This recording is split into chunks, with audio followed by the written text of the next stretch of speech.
Paix et grâce dans la vie de vous tous. Vous savez, des fois, j'ai toujours l'impression que quand on termine de Shindababé, de Rokobabé, il fait tout à coup chaud. C'est bien. Ce sont des mouvements très importants. Amen. Hein? Et je parle prophétiquement à une personne. Tu vas t'asseoir là jusqu'à ce que tu régneras et jusqu'à ce que tes ennemis deviendront ton marchepied. J'ai dit jusqu'à ce que tes ennemis deviendront ton marchepied. Ce n'est pas à toi de fuir ta maison, mais c'est à eux de fuir ta maison. Ce n'est pas à toi de t'en aller, c'est à eux de s'en aller au nom d'eux. Et si quelqu'un doit revenir, c'est eux qui reviendront vers toi, non pas toi vers eux. Car l'Éternel est avec toi et il te donne une victoire. Allez, que dis-je? Il te donne des victoires que le diable ne pourra pas te prendre, que le diable ne pourra pas t'arracher, que le diable ne pourra pas te confisquer. Je déclare cela au nom d'eux. Même là où on avait enterré ton mariage, que l'Éternel Dieu aille prendre cela et qu'il amène ça là où tu es. Là où on avait enterré ton bonheur, que ton bonheur sorte même des cimetières, que ton bonheur sorte même des enfers, de là où ça avait été enterré, au nom d'eux. Que toutes les personnes qu'on a placées comme les gardiens de vos prisons spirituelles voient le feu de Dieu les consumer. Je sens la grâce. J'étais en train de dire, je sens la grâce ce soir. Que Dieu ferme les bouches des lions. Que Dieu ferme les bouches des lions spirituels qui sont en train de travailler, qui sont en train de chercher à manger ce qui vous appartient. Au nom d'eux. Ah, lève la main droite, dis avec moi. Toi, tu vas dire ton nom, moi, Francis Ngawala. On ne m'enfermera plus dans la prison de l'échec, dans la prison de la pauvreté, dans la prison des limitations, dans la prison de l'idiotie, dans la prison de l'hypocrisie, dans la prison de la nonchalance. Au nom d'eux, que Dieu vous bénisse.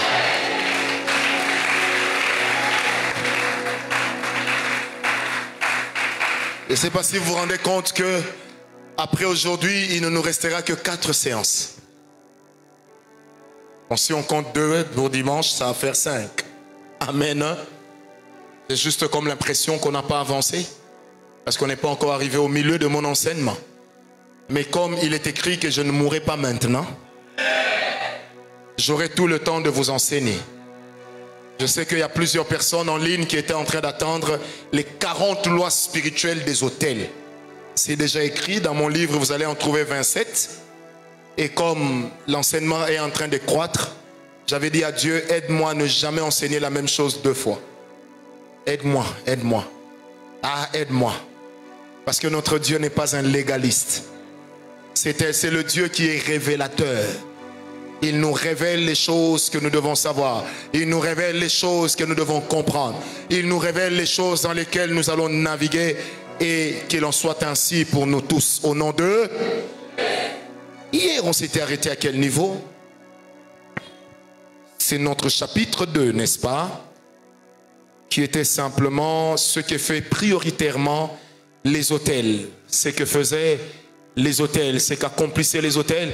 On a vu ce que les autels avaient accompli dans la vie d'Abraham. Je ne me suis pas trop appesanti là-dessus. Hier, on a parlé également de ce que les autels peuvent encore faire de nos jours. Et j'avais dit, et je ne me suis pas trompé, qu'effectivement dans la parole de Dieu, le mot sacrifice revient 507 fois et le mot autel revient 374 fois. Le mot sacrifice revient 507 fois et le mot autel revient 374 fois de l'Ancien Testament au Nouveau Testament. Amen. Amen. Très important à savoir, et je rappelle encore aujourd'hui, lorsque nous parlons d'autel, c'est que nous parlons d'autel comme étant l'ensemble de toutes ces choses que nous présentons à Dieu dans le but d'obtenir quelque chose, de forcer la main de Dieu entre guillemets, amen, parce que même dans ce que le Seigneur Jésus-Christ lui-même avait dit, avec la femme et le juge inique, qu'a fait cette femme, elle a forcé la main. Vous savez, je voudrais vous dire, et ça va peut-être vous étonner de ma part, Dieu ne fait pas seulement avec nous tout ce qu'il a prévu. Il est de ces choses que Dieu peut faire avec nous. Il ne les avait pas prévues. Mais à cause de nos actes de foi, il est obligé de nous donner ce qu'il n'avait pas prévu. Tu ne m'as pas donné un amen. Non, tu ne m'as pas bien donné un amen. Que Dieu te donne des choses qu'il n'avait pas prévues, mais qu'elles soient bonnes, agréables. Au nom de Jésus. Il y a des choses, depuis que tu es né, on ne t'a jamais dit que tu seras ministre.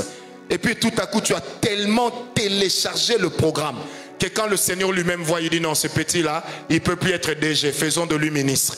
Et puis les gens disent, mais Dieu avait dit que tu seras DG. Mais comment tu es allé au-delà? Parce que Dieu fait toujours au-delà de ce que nous pensons, croyons et demandons. J'ai demandé parce que j'ai vu, j'ai cru parce que j'ai compris. Mais au-delà, Dieu est capable de faire. Dieu n'est même pas limité par ce que lui-même a dit qu'il allait faire. Non, il n'est pas limité, même par ce que lui-même avait dit qu'il allait faire. Que Dieu nous introduise dans la saison des excès.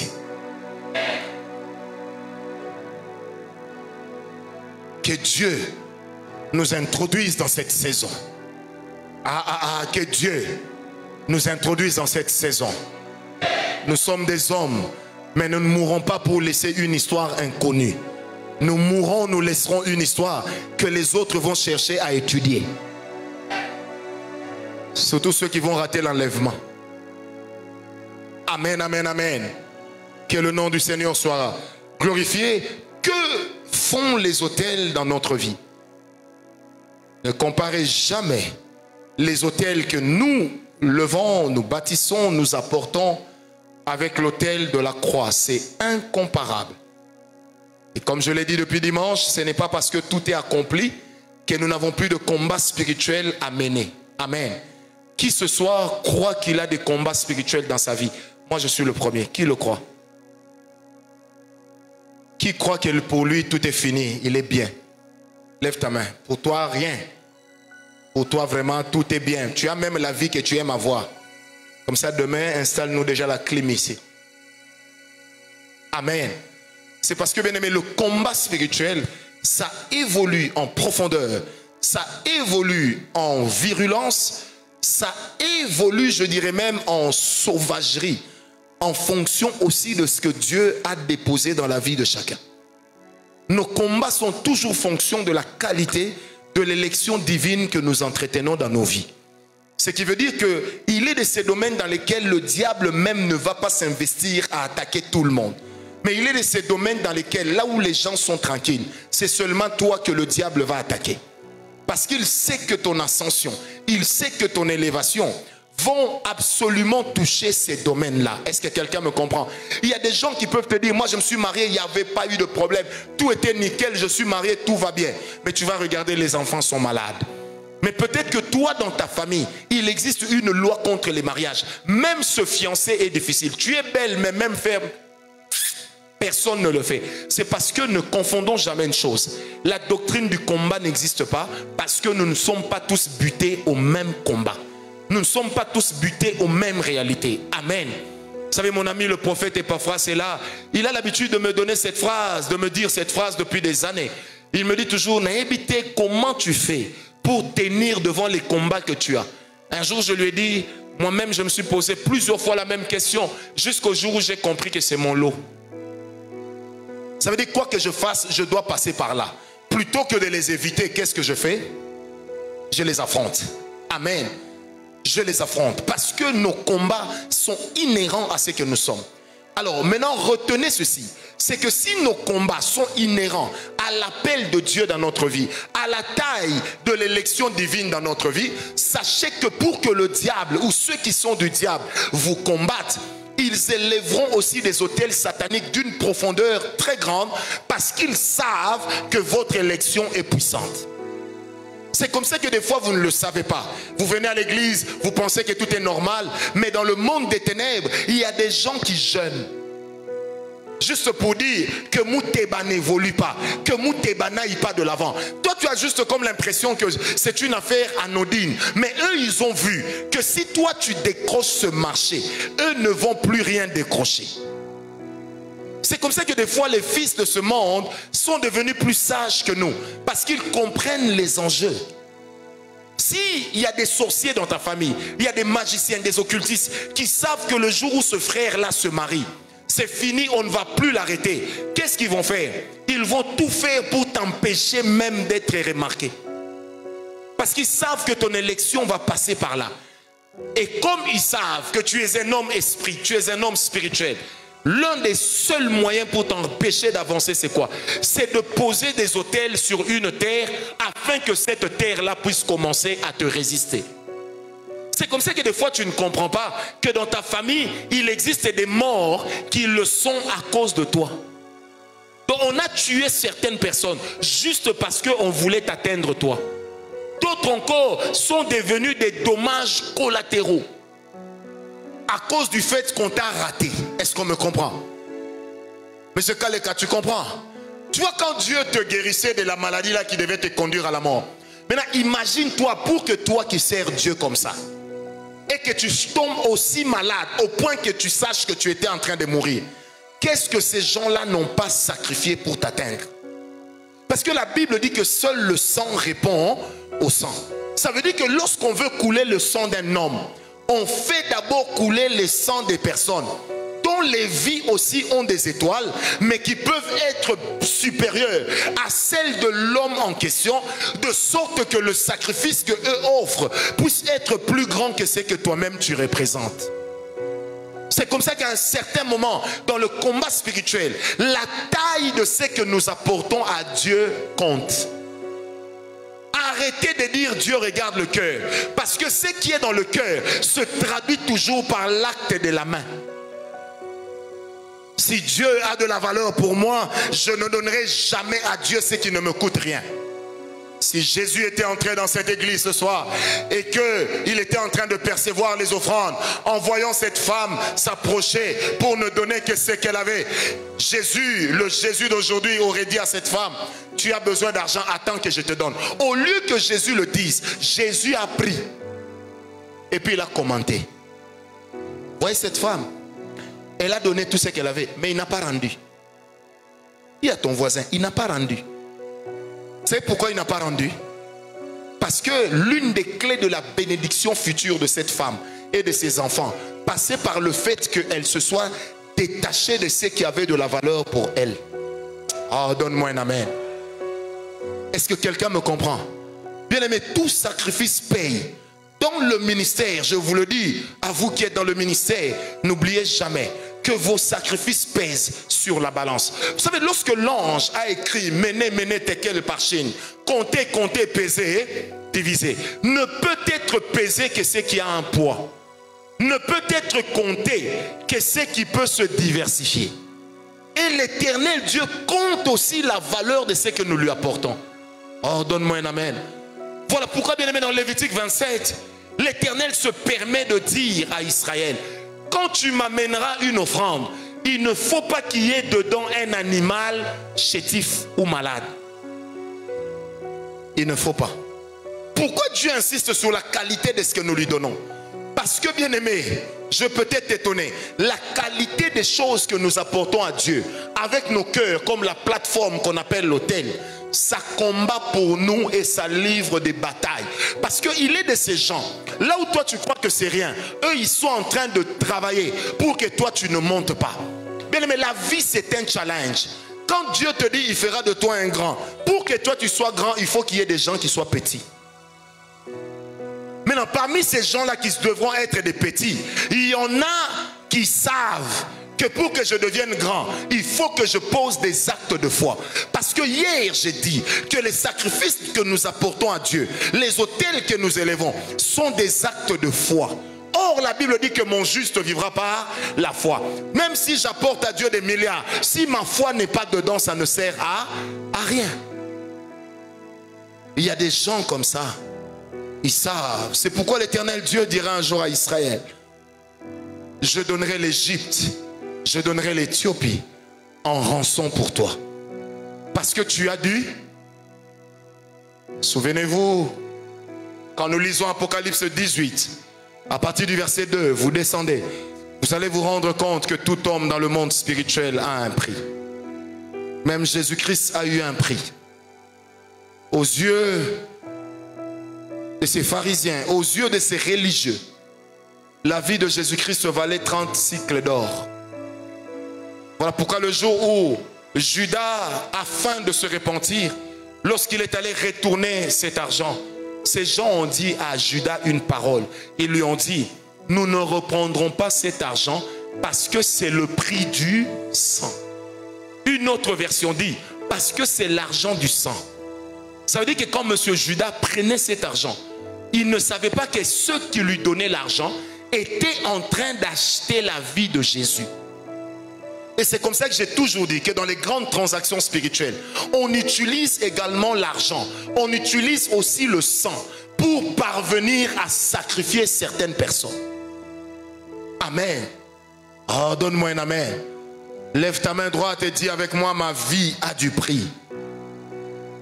Un jour, j'ai dit cela, quelqu'un m'a dit, oui, ma vie a du prix, moi, on ne peut pas me tuer n'importe comment. J'ai dit, mais toi d'ailleurs, même si on tire sur toi ici, peut-être que seul Lingala facile va en parler. Est-ce que quelqu'un me comprend? Parce que bien aimé, sur la balance de l'échelle spirituelle, nos vies n'ont pas toutes les mêmes prix.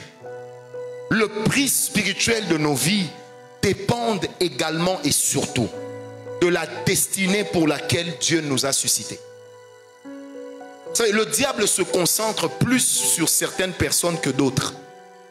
Parce qu'il sait que si celui-là est sauvé, il est capable de mener des campagnes d'évangélisation qui gagneront des millions et des millions d'âmes. Alors que celui-là, s'il se convertit, tout ce qu'il va amener à Dieu, c'est sa femme. Parce que même ses enfants lui diront non. Est-ce qu'on me comprend? Dis avec moi, j'ai du prix. Et je paierai le prix pour garder mon prix. Est-ce que quelqu'un m'a donné un amen? Qui ici a déjà reçu, même une fois dans sa vie, une révélation dans laquelle Dieu lui exige de lui donner quelque chose, de lui donner peut-être un montant? Qui a déjà reçu cette révélation? Levez la main, je voudrais vous voir. Qui a déjà reçu ce genre de révélation? Ah, vous êtes quand même assez un peu nombreux. Amen, hein? Moi, n'en parlons même pas. C'est tout le temps que Dieu me le dit. C'est tout le temps. Parce que bien aimé, des fois, connaissant les combats de certaines de nos familles, nous comprenons que nos sacrifices combattent aussi pour nous. Qui m'a donné un amen bien? Je disais, qui m'a donné un amen bien? Prenez avec moi Apocalypse 16, verset 7. La Bible dit, et j'entendis l'autel qui disait. Qu'est-ce qu'il disait? Qu'est-ce qu'il parlait? Et j'entendis l'autel qui disait. Et j'entendis l'autel qui disait, oui, Seigneur Dieu Tout-Puissant, tes jugements sont véritables et justes. Quand on parle de l'autel qui jugeait, et que vous le couplez avec Apocalypse 14, vous allez vous rendre compte qu'en réalité, il y a également deux choses que nos autels font. C'est que les autels parlent. Voilà pourquoi à chaque fois que nous apportons un sacrifice, nous parlons. Est-ce que je me suis fait comprendre? C'est-à-dire à chaque fois que j'apporte un sacrifice, j'assigne une mission à mon sacrifice parce que le Dieu auquel je l'offre est un Dieu qui entend les paroles qui entrent dans ce que je lui apporte. La deuxième des choses, c'est que l'autel ou le sacrifice, même mes offrandes que j'apporte à Dieu, qu'est-ce qu'elles font? Elles libèrent une activité angélique autour de moi. Voilà pourquoi j'ai dit que quand nous apportons nos sacrifices, ça n'agit pas à la croix, ça n'agit pas au ciel, mais ça affecte notre mode et style de vie. En aucun moment, il leur a posé la question, comment êtes-vous en train de casser la toiture? Parce que les actes de foi cassent toujours l'ordre établi. Les actes de foi cassent l'ordre établi ou les violent. C'est pourquoi Dieu n'est pas un légaliste. Les pharisiens et les théologiens auraient dit à Jésus, mais ils auraient pu t'attendre quand tu sortais. Il y avait plusieurs personnes malades. cette personne, non seulement elle était malade, elle était mourante. Pour lui rendre la vie, il fallait provoquer le maître en attirant son attention. Et lorsque l'attention du maître a été provoquée, parce que attiré, vous savez, au fond de lui, ça c'est moi qui pense, Jésus était en train de se dire, hey, je n'avais pas prévu de miracles aujourd'hui, moi je n'avais prévu que des débats théologiques, mais là, si je ne fais pas, Satan va se moquer de moi. A dit, lève-toi, prends ton lit et marche. Ni dans les dîmes, ni dans les offrandes du jour, il n'a fait réparer la toiture des gens. Parce que Jesus Christ Ministry s'occupait des affaires du royaume, pas de la maçonnerie. Donne-moi un amen. Si nos sacrifices sont les actes de foi, c'est que nos sacrifices peuvent définir la qualité de notre vie terrestre.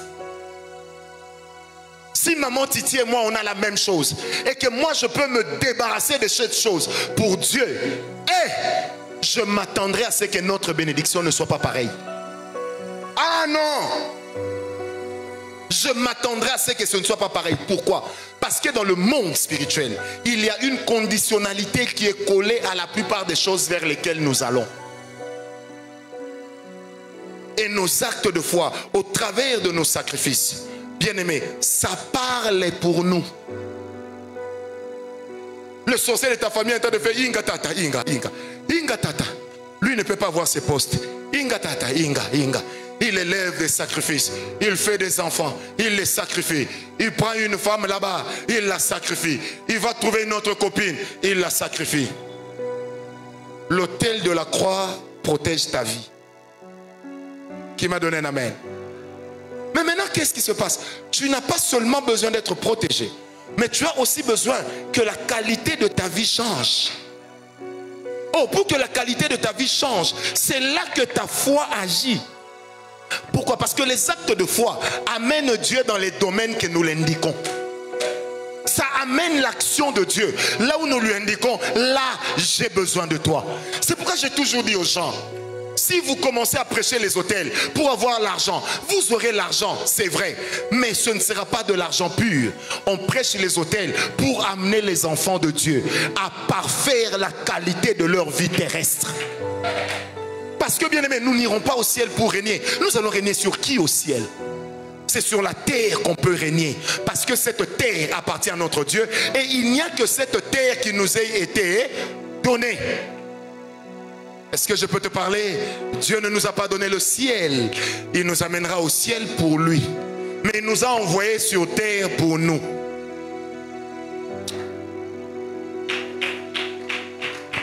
C'est pourquoi, bien aimé, toutes les religions du monde, oh, que dis-je, toutes les spiritualités du monde fonctionnent avec les mêmes principes. Fonctionnent avec les mêmes principes. Si la chose que tu cherches est très prisée et que d'autres cherchent la chose, à un moment le combat ne sera plus le tien. Combien de fois avez-vous prié en échouant? Et combien de fois avez-vous échoué en priant?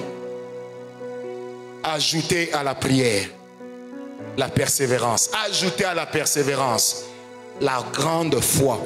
Ajoutez à la foi les œuvres qui donnent vie à votre foi.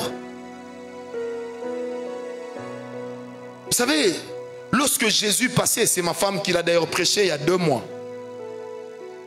Lorsque Jésus marchait, si Bartimée n'avait pas crié, il serait resté Bartimée. J'aime l'attitude de Bartimée Mondo. Il a fait 2 choses. Il a crié. On lui dit, mais pourquoi tu cries, tu déranges? La Bible dit, il criait encore plus fort. En fait, dans la version grecque, on dit, Bartimée hurla. Donc c'est comme quelqu'un qui pousse un cri de désarroi. Genre, Léo, peut-être que je n'aurai plus cette occasion. C'est-à-dire là, on a qu'à terminer ça maintenant. Donc pendant que Jésus passe, les gens crient Jésus. Jésus lui a crié. Hey! Ah! Jésus s'arrête. Maintenant il ajoute. Fils de David!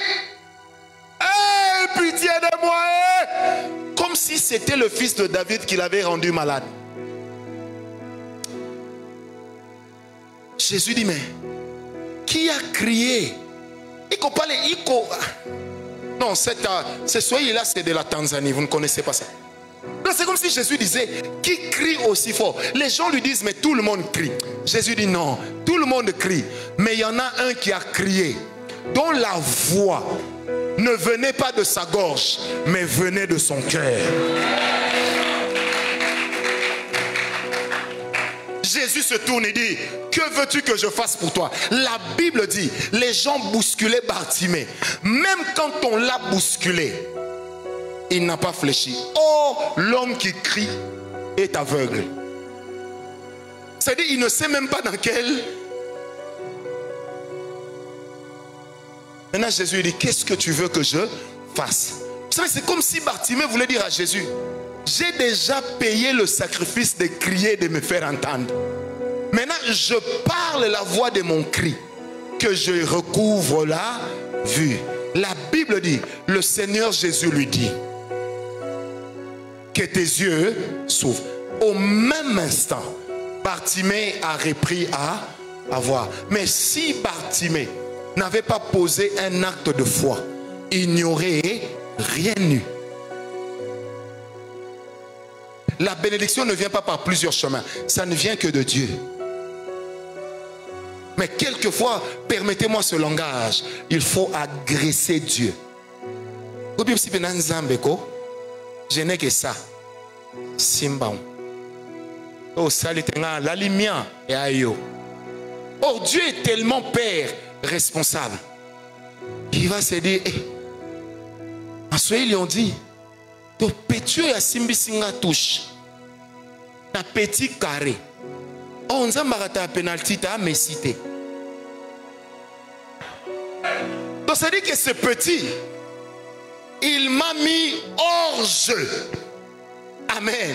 Donc je suis obligé de sauver mon honneur. Vous savez, Joujou, tu vois quand la Bible dit que Dieu tient à son honneur et à sa gloire.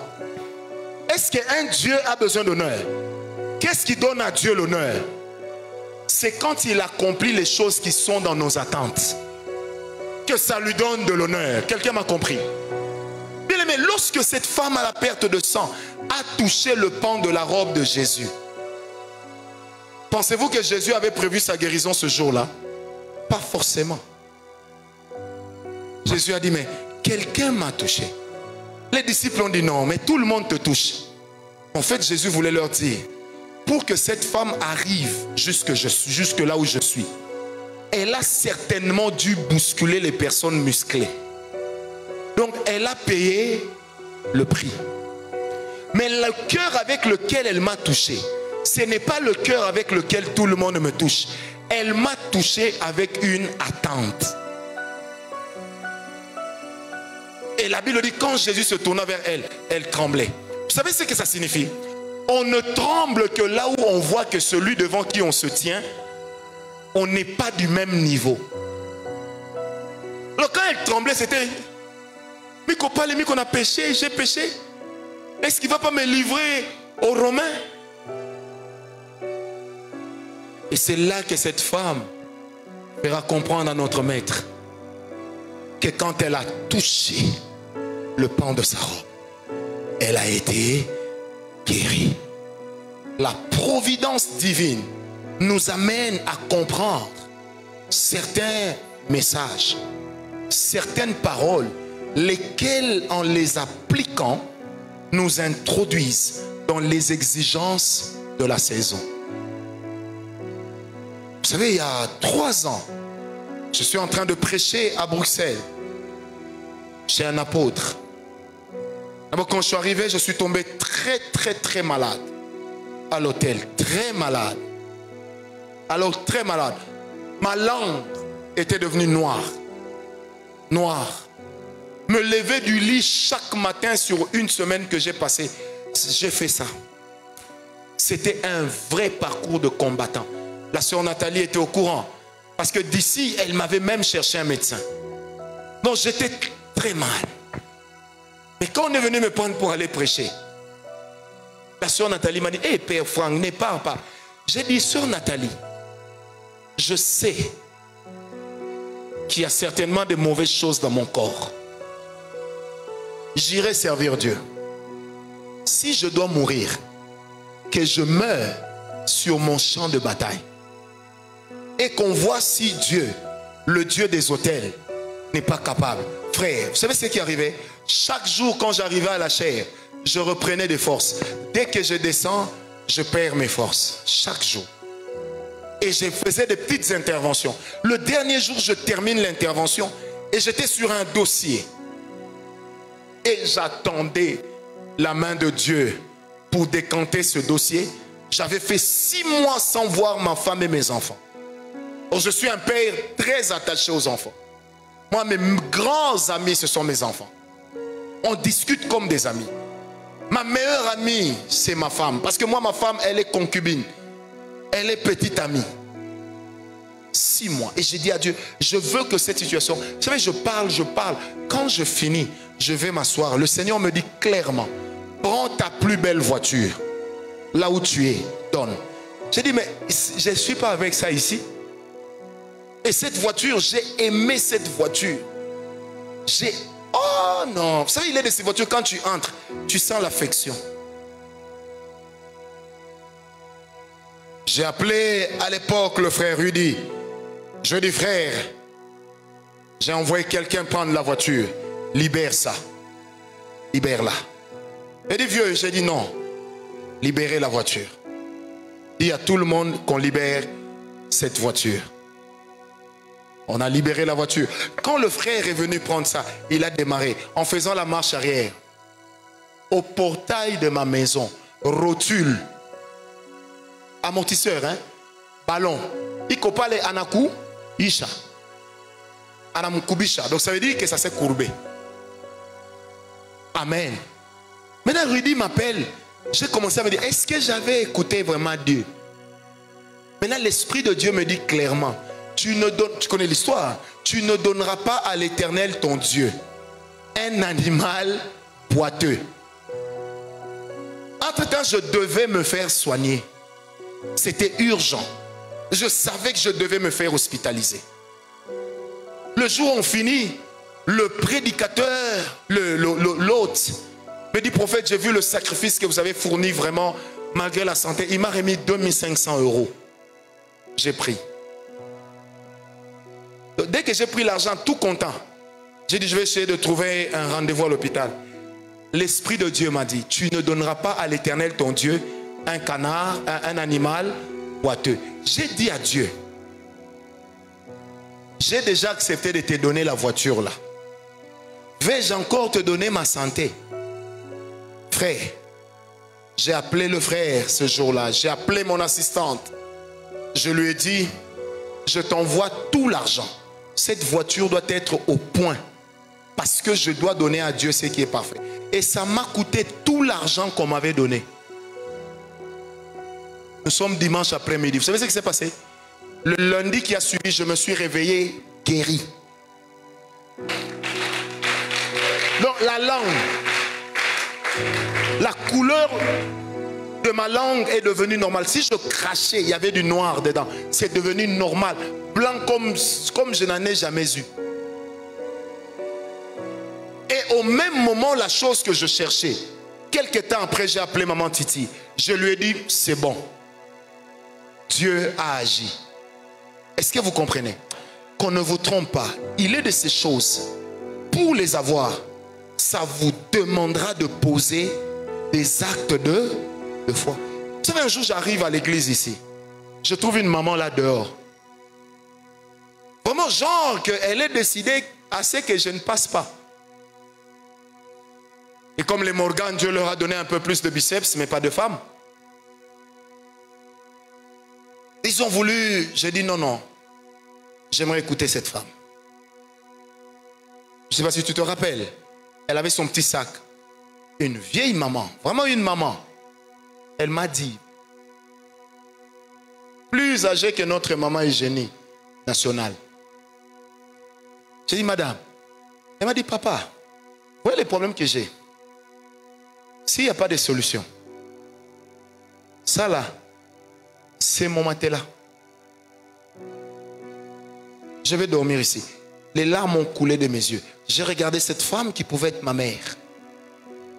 J'ai dit, madame, j'entre au bureau, tu suivras. Si on t'empêche de passer, griffe-les. Parce qu'il est de ces actes dans la Bible qui sont des actes de foi. Vous savez, est-ce que vous savez qu'on ne peut pas empêcher à quelqu'un de se jeter devant le prédicateur? Vous savez, des fois quand les gens disent, oui, mais comment les femmes prennent leur panne, elles mettent par terre pour que le pasteur marche dessus? Mais c'est biblique. Pourquoi Jésus n'a pas demandé aux femmes de récupérer leurs vêtements? Pourquoi il les a laissés faire? Parce que, bien aimé, les actes de foi sont toujours des sujets de scandale. Sont toujours des sujets de scandale. Tu dis, mais non, mais on ne peut pas faire ça, c'est pas logique. C'est parce que c'est pas logique que Dieu fera aussi ce qui n'est pas logique. Quand cette femme-là est entrée dans mon bureau, je lui parlais de la part de Dieu. Elle m'a dit, papa, je suis contente. J'ai la réponse. Je n'ai pas récupéré mon matelas, je pars. Tu sais, quand elle partait, j'ai entendu une voix me dire, c'est ça, servir Dieu. Les actes de foi. Vous savez, hier, j'ai été dans une banque. Quand je sors avec la dame qui m'a reçu, je vois le monsieur qui passe la serpillière. Il ne fait pas fi de sa patronne. Il me dit, papa prophète, hein? Vous êtes ici pour moi. J'ai dit, hein? Il dit, Dieu vous a envoyé pour moi. J'ai voulu échapper. J'étais un peu gêné. Et il dit, à côté de Lingala, papa, j'ai dit, j'arrive. On est sorti, on a visité les bureaux de la banque. Maintenant, j'ai oublié. Et je repassais. Et comme d'habitude, Morgane remplit plus de biceps. Et Dieu ne lui a pas encore donné de femme. Il amène tout de suite mon véhicule pour que je monte. Vous savez, à peine j'allais monter, le garçon là m'a regardé. Il a dit, papa, ok, wapi. Je suis retourné à l'intérieur. Je dis, c'est quoi ton problème? Il m'a parlé de son problème. J'ai dit à Dieu, l'acte qu'il a posé pouvait lui coûter son emploi. Réponds-lui. Il m'a dit, papa, je prie dans une telle église. Notre pasteur te connaît, mais mon pasteur a toujours refusé de m'introduire à toi. J'ai dit, mais toi-même, tu t'es déjà introduit. J'ai dit, la prochaine fois, il te trouvera au salon. Parce que les actes de foi sont des choses. Kalambos, tu sais, quand nous on cherchait les miracles, on partait prêcher à Kindele, vers le cimetière derrière Kimwenza. On était tous entre guillemets des enfants de bonnes familles, parce qu'on n'était pas de bonnes familles, parce que nos parents étaient des païens. Parlant de bon français, on faisait le pied de l'Ipen jusqu'à Kindele. Et on rentrait à pied. Et quand on partait, on chantait. On rentrait, on chantait. C'est là que j'ai commencé à expérimenter comment on prêche dans les bus. On entrait dans les bus, on prêchait. On partait dans les marchés, on guérissait les malades. C'est là que j'ai vu le premier miracle de ma vie. On est en train de prêcher comme ça. PPK est en train de jouer en face. Eux, ils ont du courant, pas nous. Là, j'ai commencé à dire, Seigneur, ah, ces baffles-là doivent sauter. On entend vraiment pouf, pouf. Le monsieur sort, il reste devant, il nous regarde. On a comme ça louange. Alléluia, kuma, ma. Et les autres répondent, kuma, alléluia, kuma, alléluia, aku.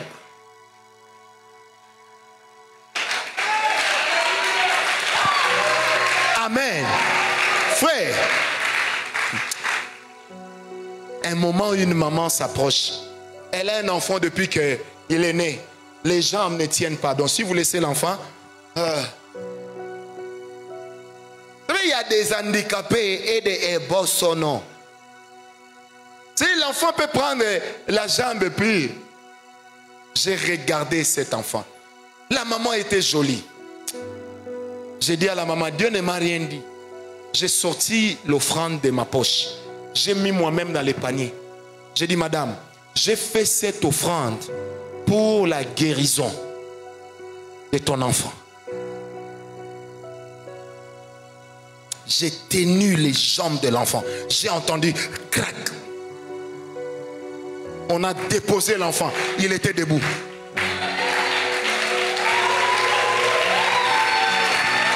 Amen. Il était debout. C'est pourquoi, bien aimé, les gens qui veulent nous tuer doivent d'abord tuer nos autels. Est-ce que quelqu'un m'a donné un amen? Frère, c'est là que j'ai commencé à expérimenter un ministère de guérison. Pour que je prie pour les gens et qu'ils commencent à tomber en extase. C'était en juillet 1998. Roger Outsma, paix à son âme, est venu prêcher au palais du peuple. Nous sommes venus, on avait l'argent pour arriver, pas l'argent pour partir. Mais avec mon ami qui était là, nous nous étions dit, peu importe, ce ministère doit nous affecter. Oh, comment arriver là? D'abord, c'est un blanc, c'est un américain. Et puis les pasteurs, les grands pasteurs de la ville se sont déjà appropriés sa personne. Quand il fait part, il tombe. Et moi, c'était la première fois que je vois quelqu'un aller en extase. J'ai regardé, extase. J'ai dit à l'ami, mon cher, tu connais cette chose?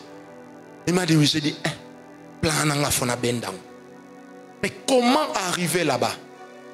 Frère, il s'est approché devant la rangée où j'étais. Il a dit en anglais, is there someone who wants to have this grace? Est-ce qu'il y a quelqu'un ici qui veut avoir cette grâce? Papa, il regardait les gens devant. Moi, sauvage, là où j'étais assis, bien concentré. Et puis j'ai commencé à faire, hey! Oh! Yes! Hey! Frère, le blanc a compris que Dieu m'a envoyé pour ces gars-là. Et puis il a seulement dit, if you want to receive it, receive the grace. Et j'étais, admettons là, je me suis retrouvé 5 rangées plus loin. Je me suis seulement rendu compte que je me levais. J'ai regardé l'ami. Il dit, mon cher, on part. Il dit, mais mon cher, la réunion n'est pas finie. Il n'a pas de plan. Il n'a pas de plan. Il n'a pas de plan. Amen. J'arrive à notre chapitre du Full Gospel, là où j'étais berger. Je vois un frère, Koko Tangala. Il était en train de conduire la prière. Dès que j'entre, je prends déjà l'air du gros blanc là. Et puis je lui dis, do you want to receive the grace? Ouais. Le gars est tombé quand? 4 heures. Le culte est fini, on attendait. Mais là, l'ami là me disait, mon cher, tu as fait comment? J'ai dit, mon cher, acte de foi, kaka. Il fallait que j'accepte de perdre ma dignité. Il fallait que j'accepte de m'humilier pour entrer dedans. Depuis lors, ça ne m'a jamais quitté. Tu sais, j'étais au Zénith de Paris. J'ai dit autant de personnes voilà un extase.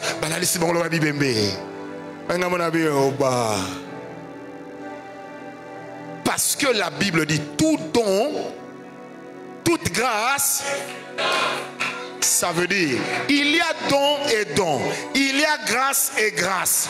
Bien aimé, je ne veux pas ce qui est commun à tout le monde. Je veux ce qui n'est particulier que pour.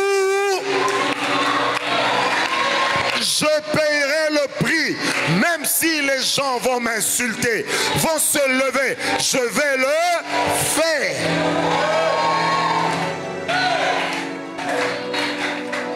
Est-ce que quelqu'un m'a compris? Parce qu'on ne peut pas être un sacrificateur sans avoir une vie de sacrifice. On ne peut pas. On ne peut pas. Est-ce que quelqu'un me comprend? C'est pourquoi quand je parle des autels, je ne vous parle pas d'une théorie, je vous parle de ma vie. Je vous parle de ma vie. Et je peux comme ça vous raconter comment j'ai été introduit dans ma vie, dans des grâces, par les sacrifices. Aujourd'hui, on peut faire l'objet de la jalousie des gens qui peuvent nous insulter. Parce que des fois, il y en a qui disent, mais comment ces jeunes peuvent faire ça? Nous, on prêche depuis longtemps, on ne fait pas ça. Le problème, ce n'est pas depuis longtemps. Tu étais là depuis longtemps, mais tu as fait quoi? Il y a des gens qui ont dormi avec Idaosa, mais ils ne sont pas devenus Idaosa. Il y a des gens comme nous qui avons vu Idaosa en vision, avant de le voir en cassette vidéo. Mais quand on parle, on sent que la grâce d'Idaosa est sur ces gens. Parce que le Seigneur Jésus a dit, le royaume des cieux est menacé. Et ce sont les violents qui font quoi? Qui s'en emparent. Un violent, c'est celui qui ne veut pas faire comme tout le monde. Mais il pose des actes qui sont des actes bizarres.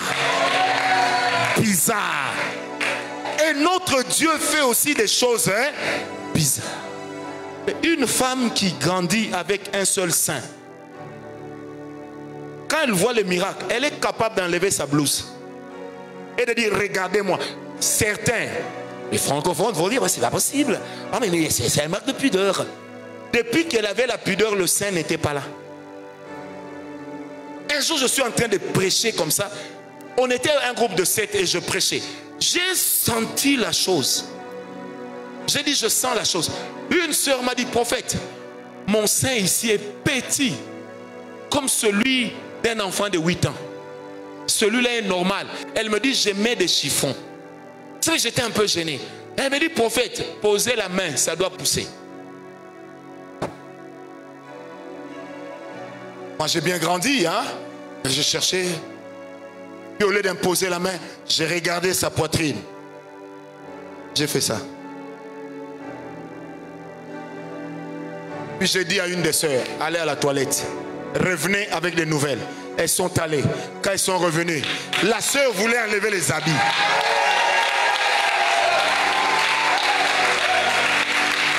Tant que tu n'as pas, tant que tu vis dans la honte, du qu'en dira-t-on? Ces jours-ci, les gens m'ont tellement insulté que j'ai dit à Dieu, Seigneur, est-ce que toi-même tu ne comprends pas que tu dois nous changer de dimension? Toi-même là, tu ne comprends pas. Parce que j'ai dit à Dieu, tu vois, j'ai payé le prix pour toi, je payerai encore s'il le faut. Mais montre-moi que je n'ai pas eu tort en te faisant confiance. Voilà pourquoi les religieux n'élèvent pas les autels, mais les hommes spirituels élèvent les autels. Frère, Abraham pouvait croiser les bras et attendre que Dieu réalise sa parole. Il a dit non, je vais faire des choses. J'irai à cet endroit, j'élèverai mon autel, je donnerai à l'endroit le nom de Bethel. Mais est-ce qu'Abraham savait qu'il était en train de conclure une alliance par laquelle Jacob passerait pour être purifié? Et quand Jacob doit se retrouver devant Ésaü, Genèse 35, verset 2, la Bible dit, l'Éternel dit à Jacob, retourne à Bethel. Jacob ne retournait pas seulement là où Dieu l'avait rencontré. Il retournait aussi là où il y avait le souvenir d'Abraham lorsqu'il venait de quitter la maison de son père. Et ce Bethel a transformé Jacob. Il est devenu Israël. Et quand il a parlé à ses enfants, il les a bénis comme un homme de Dieu. Ici la Bible appelle Jacob homme de Dieu. Peut-être que j'en parlerai dimanche, peut-être. En hébreu, quand on parle de homme de Dieu, on parle d'un homme qui agit en lieu et place de Dieu. C'est pourquoi tout le monde ne peut pas être appelé homme de Dieu. Dans la Bible, il n'y a pas plus de 10 personnes qu'on a appelées hommes de Dieu. Dans toute la Bible. Allez leur demander ce qu'ils ont fait. Quand Gabius a dit, l'homme à qui appartient cette ceinture, s'il va à Rome, il sera crucifié. Paul a dit, ça m'appartient, j'irai à Rome. Comme pour dire, ma vie n'a plus de valeur. Ma vie en soi est devenue un sacrifice. Bien-aimé, tu ne vivras pas certaines choses impossibles sans payer le prix et sans courir des risques. Vous savez, un jour je suis assis au bureau, on est venu me dire, papa, on a amené quelqu'un dans l'église, il est comme mort. Vous savez, tout de suite j'ai dit, mais ils viennent d'où? Ils viennent de Limité. De Limité à ici, combien d'églises? J'ai dit, mettez-la à la salle d'intercession. On la met, Olivier vient me dire, papa, il ne bouge même pas. Mais son membre de famille a dit, avant d'aller à l'hôpital, il faut que toi tu vois le cas. Après, quand je suis entré dans la salle, j'ai regardé son membre de famille. Je lui ai posé la question, pourquoi vous avez amené ici quelqu'un qui est en train de mourir? Vous voulez me faire porter le chapeau? Il a dit non, papa. Il me dit, j'ai été gardien dans le quartier. Je sais que votre Dieu agit. Frère, j'ai regardé l'homme. Je l'ai tapé au bas des pieds ici. Bah, ici, bah. Il s'est levé. Dieu honore toujours. C'est pourquoi le Seigneur Jésus avait l'habitude de dire, ta foi t'a sauvé. Lorsqu'on prenait le linge, on essuyait sur les apôtres, on partait les appliquer aux malades. Ce n'est pas le linge qui guérissait, mais la foi qu'on avait au Dieu de celui qui a utilisé le linge faisait que le linge devenait un bus spirituel capable de transporter le miracle de là où ils étaient jusque là où se trouvait le malade. Le linge, c'était un simple linge. Mais à cause de la foi, le linge devenait extraordinaire. C'est comme quand nous utilisons l'huile d'onction. Ce n'est que de l'huile. Qu'est-ce qui les différencie des autres choses? C'est que quand nous utilisons cette huile, nous croyons au Dieu qui a appelé l'homme qui a prié pour l'huile. Deuxièmement, nous croyons que le Dieu qui travaille avec cet homme, au travers de cette huile, il y a l'onction de cette personne. Voilà pourquoi l'huile d'olive n'est plus de l'huile, c'est un esprit. Est-ce qu'on me comprend? Dans toute la Bible, il n'y a que des actes de foi. Est-ce que je peux te parler? Les actes de foi, dont les autels, condamnent Dieu à agir. Seigneur, j'ai fait aujourd'hui, ça n'a pas marché, je vais refaire demain. Si ça ne marche pas, je vais encore refaire. Ah, si ça ne marche pas, hein, je ferai encore. Ah, ça n'a pas marché, je vais faire encore. On va voir, entre Dieu et moi, comme Dieu n'aime pas qu'on lui présente chaque jour la même requête, à un moment il va dire, ah, il faut pas aller. Je dois travailler. Bien aimé, notre Dieu ne cherche pas à se reposer, mais il cherche à nous donner du repos. C'est pourquoi tes sacrifices, c'est le langage de ta foi. Et quand c'est le langage de ta foi, alimente-le. Alimente-le. Je disais, alimente-le. Alimente-le. Si Daniel s'était arrêté de jeûner après 3 jours, parce que le jeûne biblique généralement était de 3 jours ou de 40. Si c'était arrêté après 3 jours, jamais il n'aurait obtenu la réponse. Il ne savait pas qu'en crucifiant sa chair par le jeûne, il était en train d'activer la réponse de Dieu. L'ange lui dit, quand tu as prié, Dieu m'a envoyé. Mais il fallait que tu continues pour que Dieu envoie un autre ange plus puissant que moi pour me libérer de la main de qui?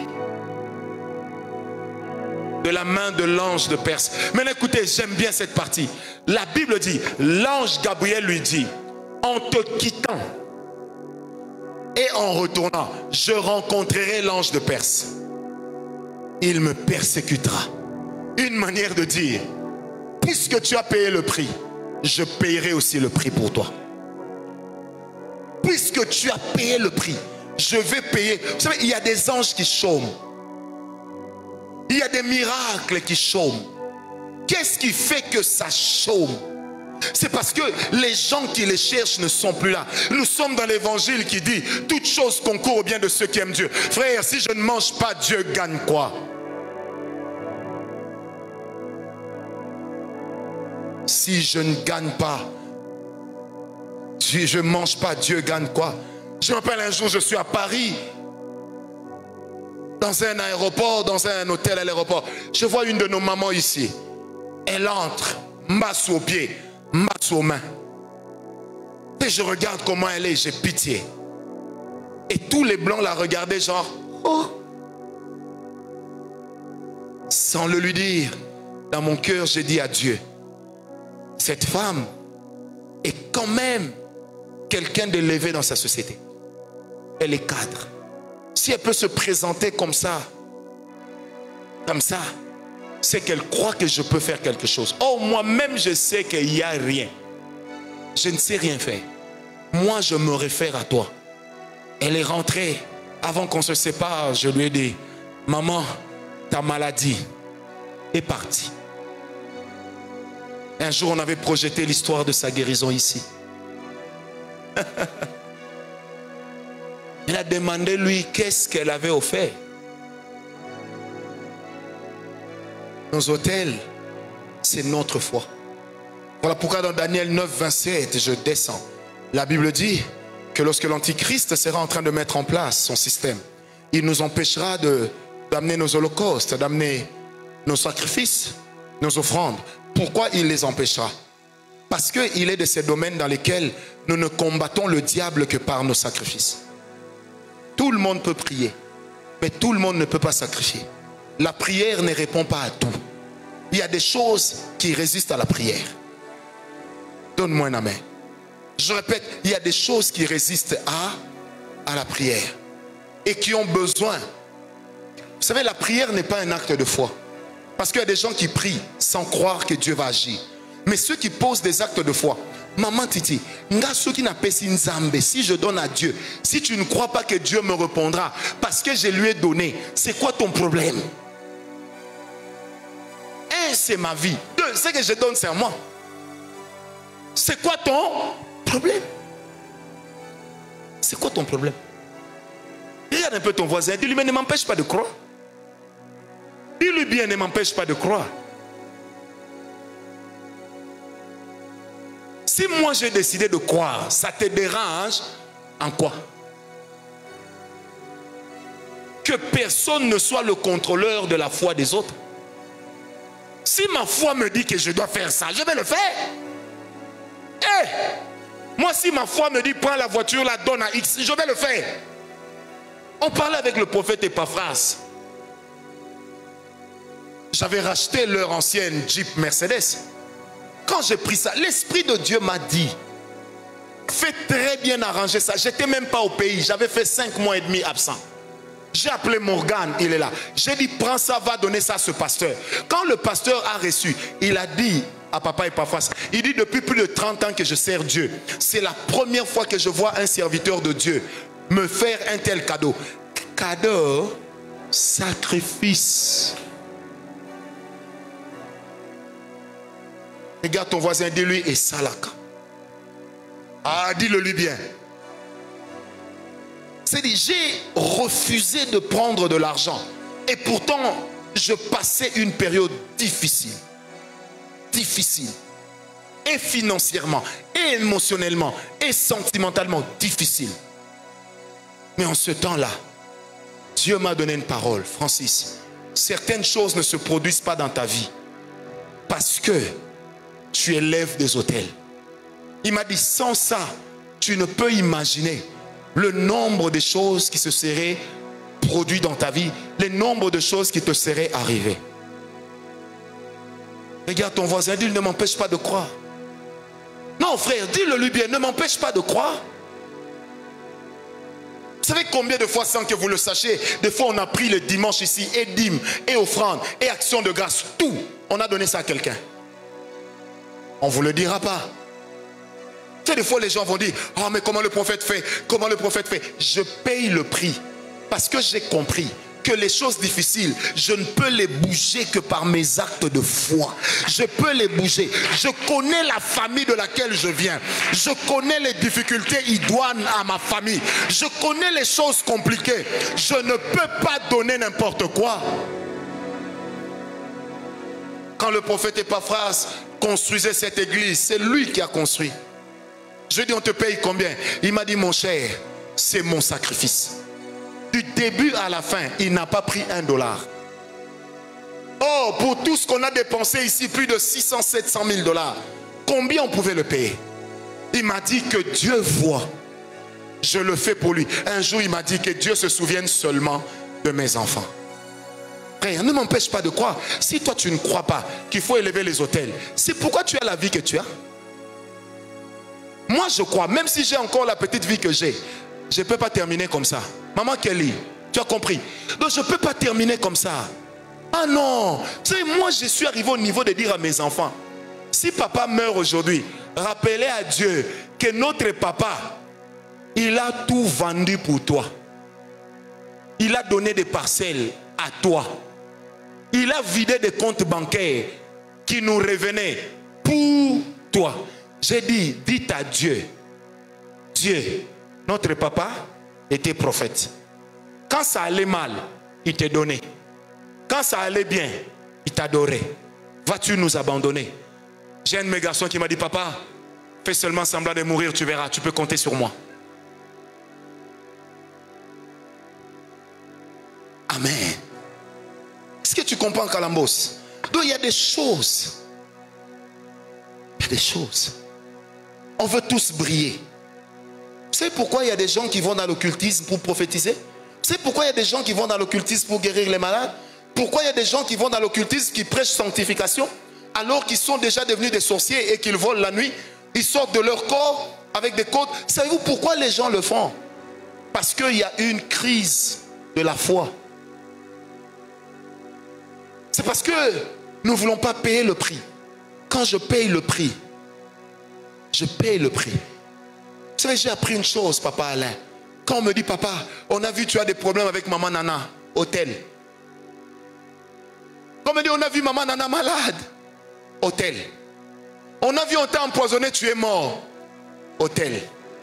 On a vu que ta fille aînée a été attaquée, hôtel. Quelqu'un me dira, tu exagères. Est-ce que c'est à toi? Est-ce que c'est à toi? Un jour, mon fils cadet m'a dit, papa, tu as quelle télé maintenant à Kinshasa? Et bien, un autre de mes fils qui lui dit, il faut déjà qu'il en ait une. Et puis moi je dis, oh, mais pourquoi pas? Il me répond, toi on sait, non? Tu es capable de nous dire un matin, oh Dieu a dit, j'ai senti, et puis il fait ça, j'ai senti que je dois... Tu sais, moi-même j'ai rigolé. Ma femme me dit, tu vois que les enfants te connaissent. Hein? J'ai dit, je suis fier. Je suis un naïf quant aux choses de la foi. Je ne veux pas être intelligent quand il faut croire. Je veux être naïf. Que Dieu m'utilise comme il veut. Mais, paye le prix. Tu t'es marié en payant le prix. Tu es entré dans le mariage. Continue à entretenir la flamme. Les démons que tu as vaincus peuvent t'attendre devant. Qui m'a donné un amen? Dans le combat contre Dagon, il n'y a que deux choses pour vaincre Dagon. Il n'y a que deux choses pour que la malédiction se retire du territoire. Il n'y a que deux choses. La première, amenez l'arche. La deuxième, faites le sacrifice. Parce que le Dieu que nous servons est un Dieu d'autel qui m'a donné un amen. Dis à ton voisin, il est un Dieu d'autel, un Dieu de sacrifice. Je peux vous raconter témoignage après témoignage des choses que j'ai vu Dieu faire chez moi, des choses que j'ai vu Dieu faire autour de moi. Je peux vous raconter témoignage après témoignage, témoignage après témoignage. Si j'ai 30 ans de foi, c'est 30 ans de foi, 27 ans de sacrifice dans lesquels je n'ai jamais vu Dieu m'abandonner. Dieu ne perdra pas une bataille. Dieu, le jour où je serai en train de oindre des chefs d'État dans les nations, ça ne sera pas dû à mon aura, ça sera dû à mes autels. Ça sera dû à cela. Que le Dieu que je sers dans mon esprit vous soit à tous favorable. Que la main de Dieu marche sur vous et avec vous. Que l'Éternel vous élève, même là où il existe une ordonnance d'humiliation contre vous. Que le Dieu de l'huile, le Dieu de l'huile, qui a dit à Israël et a parlé à Israël de l'olivier, que ce Dieu nous apporte la bénédiction. Comme l'olivier était un signe de prospérité, était un signe d'autorité, que cette huile, à compter d'aujourd'hui, le Seigneur la transforme en un véhicule de puissance, de grâce, que dans ces huiles, il n'y ait plus que l'huile, mais qu'il y ait l'Esprit. Qui m'a donné un amen? Je prie, bien-aimé, que même si le système était en place, pour que toi, tu n'évolues pas, bien-aimé, je prie et je déclare que tu vas évoluer. Ne regardez pas la dame comme ça. On n'arrête pas l'acte de foi de quelqu'un.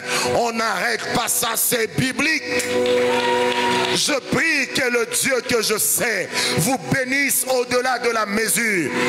J'ai dit que le Dieu que je sais vous bénisse au-delà de la mesure. Vous allez réussir, vous allez être élevé, vous irez de l'avant. Et le Dieu que je sais ne laissera tomber à terre rien de ce que vous lui aurez donné. Si Dieu n'a pas entendu ma prière, qu'il entende au moins celle de l'ange qui est en train de lui dire: cet homme a offert, cet homme a fait. Je crois au Dieu du surnaturel. Je crois au Dieu du surnaturel. Paix, paix, paix et grâce.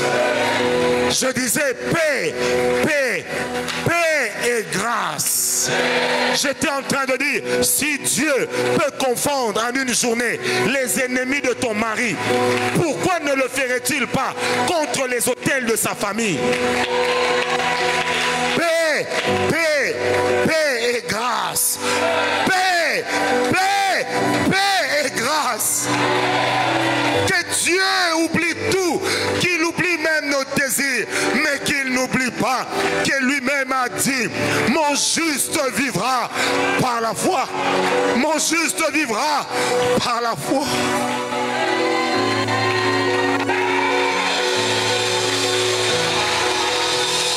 Mon juste vivra par la foi.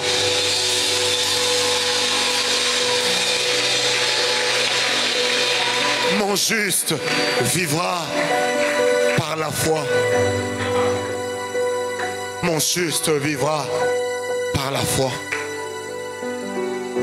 Mon juste vivra par la foi. Mon juste vivra par la foi. C'est pas mon juste, c'est son juste.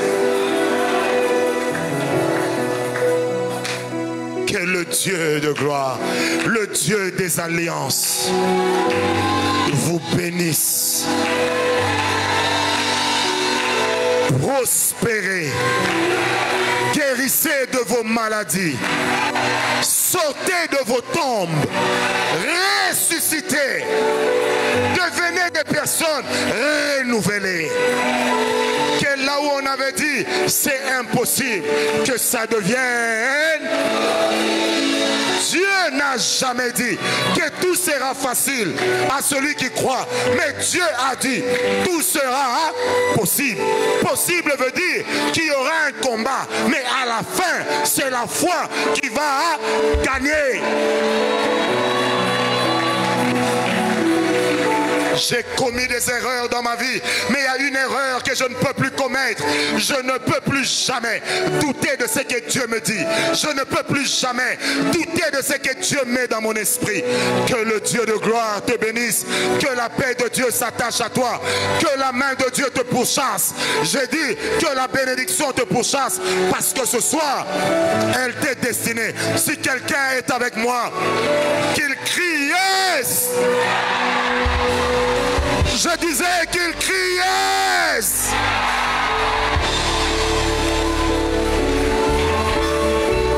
Que Dieu te bénisse.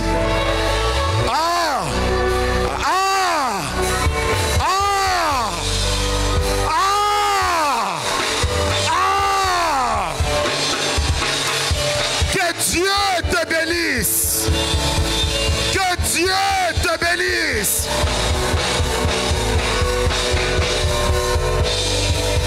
Que Dieu te bénisse. Que la gloire de Dieu change la donne dans notre vie.